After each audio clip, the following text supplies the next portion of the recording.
I love color grading, but doing it without a control panel, that's where it stops being fun.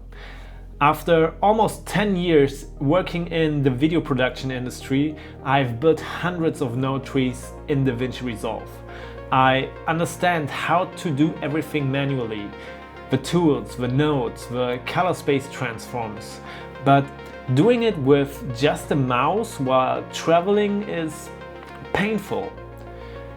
Look, DaVinci Resolve is an incredible tool, but it's not designed for simplicity. That's why I started using Dehancer.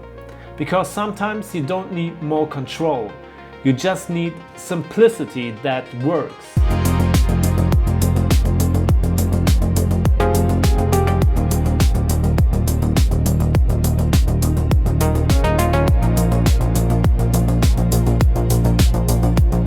When I was living in Germany and had my office, I had the big Blackmagic panel with real knobs, real precision, and grading felt like sculpting light. But since I'm traveling full-time, that setup isn't realistic anymore. Everything happens now on a MacBook, on a mobile setup. And grading with DaVinci with a mouse, that means constant clicking, switching menus, switching tabs, adjusting curves. It's powerful, yes, but not enjoyable. And LUTs helped me for a while, but they are always specific. Rec 709, S-Log3, F-Log. And when you mix different cameras like Sony, Fuji and DJI like I do, matching them never feels really consistent. Even color space transforms don't fix it completely. So I started looking for something easier, a way to get a filming result without fighting the interface. And that's when I found Dehancer. It's not just a LUT pack, it's a full film emulation plugin built for DaVinci Resolve, but also available for Premiere Pro, Final Cut and even Photoshop or Lightroom. They recently also came out with an iOS app as well as a standalone app for your desktop computers. It replicates real film stocks like Kodak Vision 3 or Fuji Pro 400H and adds authentic effects like heliation, bloom and grain, all inside one single node. For me, that's the key, everything in one node.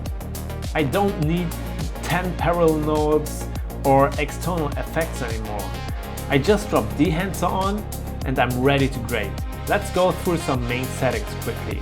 You start by selecting your input camera. You can go from Sony S-Log to Fuji F-Log or DJI D-Log-M, Apple Log. It really has everything. And the plugin automatically handles the color transform. Then you choose your film stock. Each stock changes the image in a completely different way, from color density to highlight roll-off. After that, you have heliation, bloom and grain. And these are what make the image feel alive. That's real film look for me. Each of those effects can be customized or switched between presets for 8, 16, 35 and 65mm film. Personally, I stick with those built-in presets. They are balanced perfectly, never too strong, never too soft. And mostly I use the 35 and 65mm. And that's the thing. Even though I know how to rebuild all this manually in DaVinci, it would take forever and you have to fine-tune a lot. Dehancer does it all instantly and it feels right. One thing to note, the way you browse film stocks inside Dehancer uses DaVinci drop-down menus. It's not really a Dehancer issue, it's just how DaVinci handles lists. I just wish we could flip through them faster with arrow keys, for example. But yeah, maybe Blackmagic adds that at some point. But outside of that, I've been also using the Dehancer iOS app quite a lot recently, especially for photos. Besides of the film stocks, it has the same heliation, bloom and grain effects, which is something you just don't get in a photo editing app like Lightroom natively. You can also edit videos in the iOS app, but exporting videos from the app can take a long time and you can't close the app. So I would always airdrop my footage to my MacBook and edit it in DaVinci itself. But for photos, it's perfect. Super easy, great colors, and a consistent film look. Now that you know what the plugin does, let me show you how I actually use it in my workflow. This is my personal Dehancer node tree, and I've refined it quite a bit over time. I use 4 nodes. First, the correction node. Here I set exposure, white balance, and fix everything manually to get the best out of the source footage. Second node, highlight control. A small pre-made adjustment that puts down the highlights a bit to leave more headroom for the film curve. And I really like the softer look. Third node, Dehancer. This is the main look.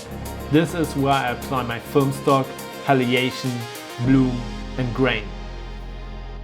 Fourth node, my personal LUT. So last but not least, I have a node with one of my own LUTs to get a little bit more of my personal style to the end result. And that's it. Simple, clean, and consistent. I can copy and paste this node tree to every clip. And if it's from a different camera, I just change the input profile inside Dehancer and done. For me, it's the perfect mix of control and speed. And what I really appreciate about Dehancer is that it doesn't try to replace the craft. It just removes the friction that makes grading with a mouse so tiring. Because I know how to build film emulations manually, but with Dehancer I can stay focused on the creative part instead of the technical one. To be transparent, this video is sponsored by Dehancer, but I reached out to them myself because I was curious about this plugin and wanted to try it. There's a subscription option or a lifetime license. Honestly, it's not cheap, but if you like film looks and want an easy way to recreate it for multiple cameras with consistency, I think it's definitely worth it. And if you want to try it out, you can use my code sebazpictures for a 10% discount. It helps to support the channel and I really appreciate it. Sometimes creativity isn't about doing more or things as complex as possible. It's about making space for flow, and that's when it's fun again.